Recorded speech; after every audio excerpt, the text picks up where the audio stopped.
I have been a chiropractor since 1999. I love treating patients. I love finding out about their lives. And I have a very unusual type of practice because I spend a lot of time with a patient. So it's not very high volume.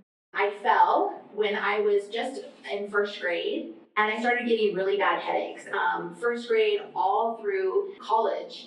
And I would go to the emergency room. I would say, well, we don't know where it's coming from, but let's give you some more meds. When I was in college, I was in the hospital with another headache, and someone said to me, why don't you see a chiropractor? And I went and was adjusted, and my headaches went away. And it changed my whole life because then instead of wanting to go into medicine, I decided to go into chiropractic.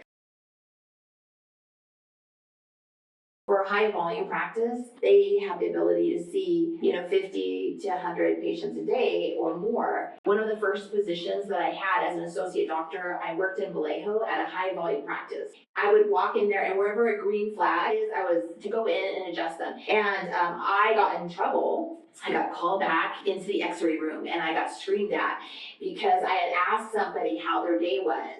And they said, no, this is high volume, Beth. You don't ask them their name. You don't ask them what their problem is. You just adjust and then you get out of there and you go on to the next patient.